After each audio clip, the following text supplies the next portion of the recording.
പിതാവിന്റെയും പുത്രന്റെയും പരിശുദ്ധാത്മാവിന്റെയും നാമത്തിൽ ആമേൻ. ഫെബ്രുവരി ഇന്ന് ഏപ്രിൽ 15 ബുധനാഴ്ച. അമ്മേ പരിശുദ്ധ അമ്മേ, അമ്മേ പരിശുദ്ധമേ, ദൈവമാതാവേ, കൃപാസനത്തിലൂടെ ഞങ്ങളുടെ ദേശത്തിനും അമ്മ മധ്യസ്ഥം തേടി തന്ന എല്ലാ അനുഗ്രഹങ്ങൾക്കും കൃപകൾക്കും ഞങ്ങളിപ്പോൾ ഹൃദയം നിറഞ്ഞ നന്ദി പറയുന്നു.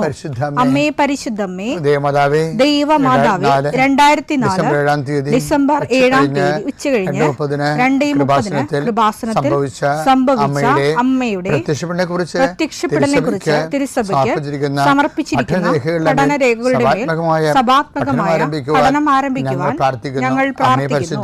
അമ്മേ പരിശുദ്ധമേ, ഭൂസ്വർലോകങ്ങളുടെ രാജ്ഞിയായ അങ്ങേയ്ക്ക് ഭൗമ സംരക്ഷണത്തിനായി പ്രപഞ്ചപ്രകൃതിയെ തന്നെ തിരുസഭ പ്രതിഷ്ഠിക്കുവാൻ ഈ പ്രത്യക്ഷീകരണം വഴി ഇടയാക്കണമേ. പരിശുദ്ധമേ, ജപമാല മാതാവേ, സകല കൃപാസനം പ്രാർത്ഥനയോടും ചേർത്ത് ഞങ്ങളിപ്പോൾ പ്രാർത്ഥിക്കുന്ന ഈ കുടുംബത്തിന്റെ പ്രത്യേക നിയോഗം പറ മക്കളെ.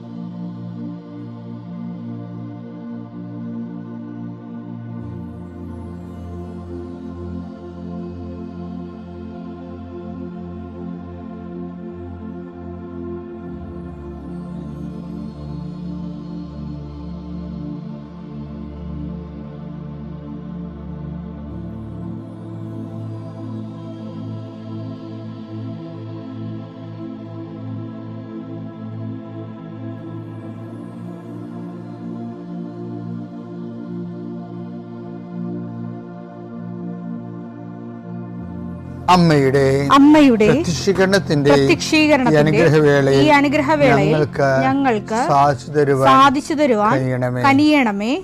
ആമേൻ. വിശ്വാസ പ്രമാണം. സർവശക്തനായ പിതാവും ആകാശത്തിന്റെയും ഭൂമിയുടെയും സൃഷ്ടാവുമായ ദൈവത്തിൽ ഞാൻ വിശ്വസിക്കുന്നു. അവിടുത്തെ ഏകപുത്രനും ഞങ്ങളുടെ കർത്താവുമായ ഈശോമിശിഹായിലും ഞാൻ വിശ്വസിക്കുന്നു.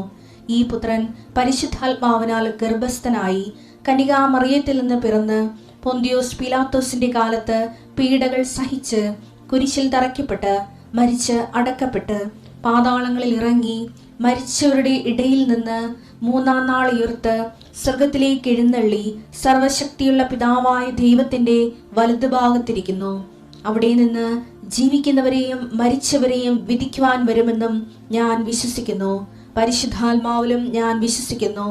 വിശുദ്ധ കത്തോലിക്കാ സഭയിലും പുണ്യവാന്മാരുടെ ഐക്യത്തിലും പാപങ്ങളുടെ മോചനത്തിലും ശരീരത്തിന്റെ ഉയർപ്പിലും നിത്യമായ ജീവിതത്തിലും ഞാൻ വിശ്വസിക്കുന്നു. ആമേൻ. സുഖസ്ഥനായ ഞങ്ങളുടെ പിതാവേ, അങ്ങയുടെ നാമം പൂജിതമാകണമേ. അങ്ങയുടെ രാജ്യം വരണമേ. അങ്ങയുടെ തിരുമനസ് സ്വർഗത്തിലെ പോലെ ഭൂമിയിലും ആകണമേ.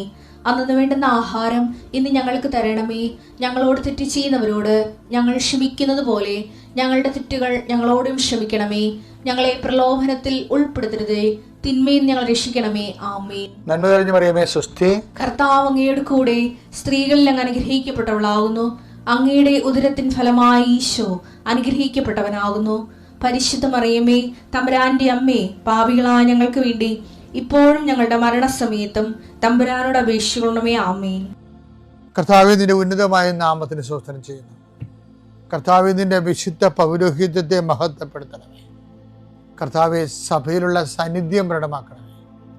40 വർഷം ഞാൻ അർപ്പിച്ച കുർബാനയുടെ യോഗ്യതയാൽ കൃപാസന അൾത്താറെ ജീവനോടെ പ്രത്യക്ഷപ്പെട്ട പരിശുദ്ധ അമ്മയുടെ മാധ്യസ്ഥത്തിലെ ഞാൻ മക്കളെ ആശീർവദിക്കുന്നു. ഞങ്ങൾ ചില പ്രോജക്റ്റുകൾക്ക് വേണ്ടിയും ചില പോംവഴികൾക്ക് വേണ്ടിയും ജീവിതത്തിലെ ചില പ്രയാസങ്ങൾ, സാമ്പത്തിക വിഷയങ്ങളായാലും മറ്റു വിഷയങ്ങളായാലും മാറുന്നതിന് വേണ്ടി സംസാരിക്കാൻ പോകുന്ന വ്യക്തികളിലെ നിങ്ങൾ സംസാരിക്കാൻ പോകുന്ന വ്യക്തികളിലെ ഇന്ന് പരിശുദ്ധാത്മ നിറയട്ടെ. സുന്ദരമാതാവ് സമയത്തിനധികമായ പരിശുദ്ധ അമ്മ കൃപാസന മാതാവ് ഇന്ന് നിങ്ങളുടെ കൂടെ യാത്രയാവുകയും നിങ്ങളുടെ കൂടെ വരികയും ചെയ്യട്ടെ.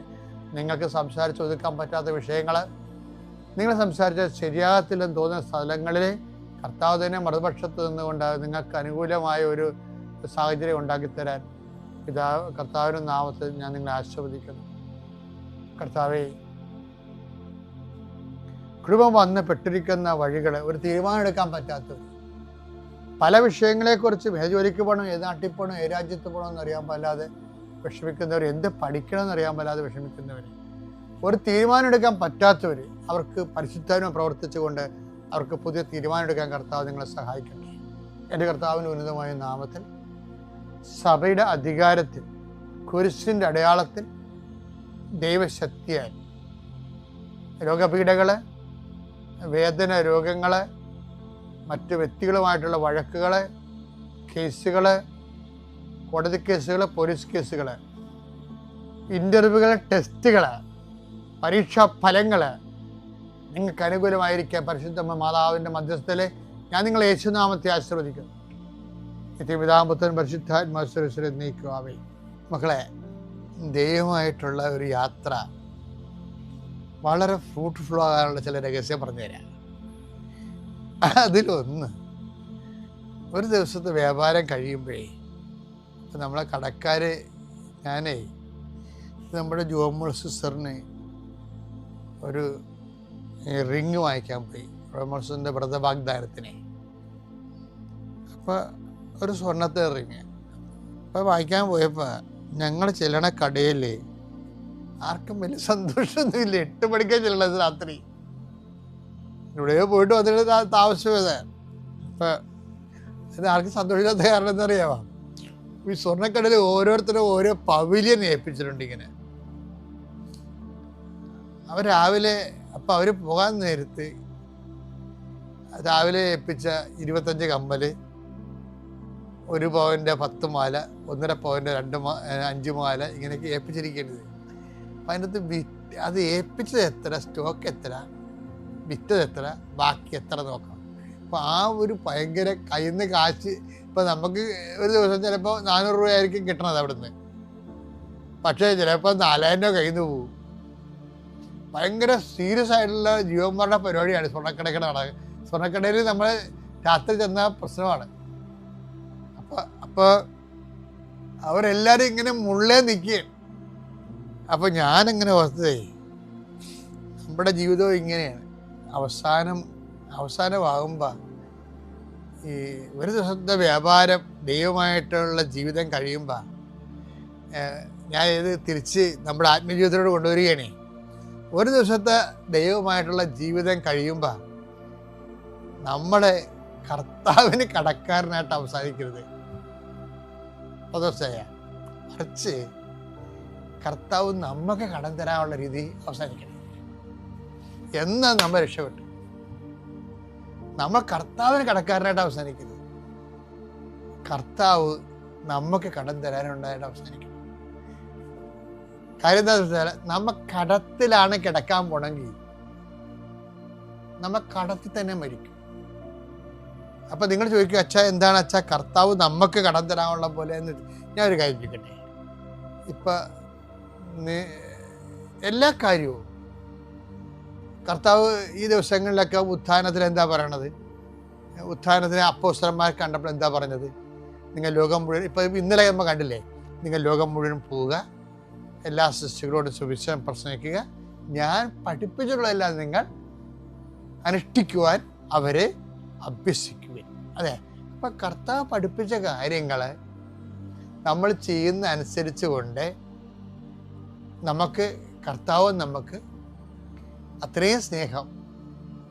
കർത്താവ് എന്താ പറഞ്ഞത്? നിങ്ങൾക്ക് എന്നോട് സ്നേഹമുണ്ടെങ്കിൽ എൻ്റെ കൽപ്പനകൾ നിങ്ങൾ പാലിക്കും. അപ്പം നമ്മൾ കർത്താവിൻ്റെ കൽപ്പനകൾ പാലിച്ചാൽ കർത്താവിന് നമ്മുടെ സ്നേഹം ഉണ്ടാകും.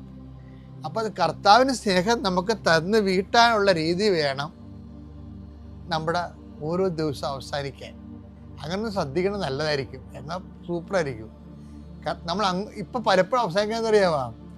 നമ്മൾ ഇപ്പം നിങ്ങളുടെ കുമ്പസാരം നീളുമ്പോൾ തന്നെ എനിക്ക് പേടിയാണ്. എന്താ കാര്യം? കർത്താവിന് അങ്ങോട്ട് കൊടുക്കാനുള്ള രീതിയിലാണ് ജീവിതം പോണതില്ല. എല്ലാം അത് കൊടുത്താലും തീരാത്ത രീതിയിലാണ് ജീവിതം പോണത്. അപ്പം എന്താ പ്രോബ്ലം എന്ന് വെച്ച് കഴിഞ്ഞാൽ, ഇപ്പം ഉദാഹരണത്തിന് ഇപ്പം ഞാനൊരു ദിവസം ഞങ്ങളുടെ ഹോളിൽ ചെന്നപ്പോൾ ഒരു കസേര ഒടിഞ്ഞ് കിടക്കണം കാല്. ആ കസേരയ്ക്ക് 18,000 രൂപയാണ്. അത് കാലൊടിഞ്ഞു പോയി. ആരുടെ അടിക്കാൻ വന്ന കക്ഷികൾ ഒടിച്ചിട്ടതാണ്. പക്ഷെ അടിക്കാൻ വന്ന കക്ഷി വന്ന് രഹസ്യത്തിൽ എന്നോട് പറഞ്ഞ് എൻ്റെ കയ്യിൽ നിന്ന് വന്ന അബദ്ധമാണെന്ന് പറഞ്ഞു. ചില ആൾക്കാരാണെങ്കിൽ വീട്ടിൽ പോലും ഗ്ലാസ് പൊട്ടിയാൽ പോലും പറയത്തില്ല. എന്നിട്ട് എന്ത് ചെയ്യും? ഇപ്പം നിങ്ങൾക്ക് എടുത്തപ്പോൾ വസി പൊട്ടിപ്പോയി, നിങ്ങളുടെ പിഞ്ഞാണം പൊട്ടിപ്പോയി, പക്ഷെ പറയത്തില്ല. എന്നിട്ട് അമ്മ കിടന്നിട്ട് കാരണം കേൾക്കാം, ആരാണ് പൊട്ടിച്ചത്, സത്യം പറ എന്ന് പറഞ്ഞാൽ മിണ്ടത്തില്ല. കാര്യം നിന്റെ കളവ് നീ പൊട്ടിച്ച് കളഞ്ഞത്, നീ സത്യം പറഞ്ഞുമില്ല, ആ കളവ് മറ്റുള്ളവരെ സംശയത്തിൽ നിഴലിലാക്കി. അപ്പം എന്താണ്? കടവായി. കർത്താവ് ഈ കടം ഒരിക്കലും തീരത്തില്ല. അതാണ് ഈ കടം തീർക്കണമെങ്കിൽ നമ്മൾ സ്വയം ഏറ്റു പറഞ്ഞിട്ട് ആ സാധനം മേടിച്ച് അവിടെ വെക്കണം. അപ്പോഴാണ് കടം തീരേണ്ടത്. പക്ഷെ പല കാര്യങ്ങളും ഇങ്ങനെയല്ല അവസാനിക്കണം. ദൈവം നമ്മൾ ദൈവത്തിന് കൊടുത്ത് വീട്ടാനുള്ള പോലെ അവസാനിക്കണം. അങ്ങനെ അവസാനിച്ചാൽ വന്നുള്ള കുഴപ്പം വെച്ചാൽ നമ്മൾ പിരിഞ്ഞു പോകത്തില്ലേ? പിരിഞ്ഞു പോകുമ്പോൾ നമ്മൾ ഓരോ ദിവസം കിടക്കാൻ പോണത് കടത്തിലാണെങ്കിൽ മരിക്കാൻ പോണതും കടത്തിലായിരിക്കും. മരിച്ചു കഴിഞ്ഞാൽ ആരെ കൊടുത്ത് വിട്ടുമെന്ന് നിങ്ങൾ വിചാരിക്കണത്? മക്കളാ കൊടുത്ത് വിടത്തില്ല. ഇതിൻ്റെ കാരണം എന്ന് വെച്ച് കഴിഞ്ഞാൽ, ഞാൻ ചില സമയത്തൊക്കെ ഈ ആൾക്കാരെ കാണുന്നത് ഈ യൂറോപ്പിൽ നിന്നും അമേരിക്കയിൽ നിന്നും അല്ലാത്ത സ്ഥലത്തു നിന്നും എവിടെ നിന്നായാലും ഇവർ ലീവിന് വരണില്ലേ? ലീവിനൊക്കെ വരുമ്പോൾ അവർ കുറേ ഉത്തരവാദിത്തമായിട്ടാണ് വരുന്നത്. തൃശ്ശൂർ കൊണ്ടുപോയി അവിടെ 20,000 രൂപ കൊടുക്കണം, അപ്പുറത്ത് അവരടുത്ത് കൂട്ടുകാർ കൊടുത്തു വിട്ടിരിക്കുന്ന കാശാണ്. അതുകൊണ്ട് ഇവർ കൊണ്ടുവന്ന് കൊടുക്കണത് ഓരോ സാധനമായിട്ടും സമ്മാനമായിട്ടും നേരത്തെ കൊടുത്തു കഴിഞ്ഞാൽ അപ്പോൾ 2-3 ബാഗ് ഈ സാധനം മറ്റുള്ളവർക്ക് കൊടുക്കാനുള്ളതായിരിക്കും കൊണ്ടുവന്ന് വെക്കണത്. ഇങ്ങനെ കൊടുത്ത് നടന്ന് ഇവിടെ ലീവ് തീർന്നു. ഇവർ വിമാനത്തെ തിരിച്ചു പോകുന്ന സമയത്തായിരിക്കും, അയ്യോ അപ്പൻ്റെ കുഴിക്കെ പോയി പ്രാർത്ഥിച്ചില്ലല്ല, കഷ്ടമായി. അത്രേ ഉള്ളു. ചിരിക്കണ്ട, അത്രേ ഉള്ളു. വിമാനത്തെ ഇങ്ങനെ തടിക്ക് കൊടുത്തേക്കും, ചുമ്മാ കാവട്ടെ. അവർ തിരക്കില്ല.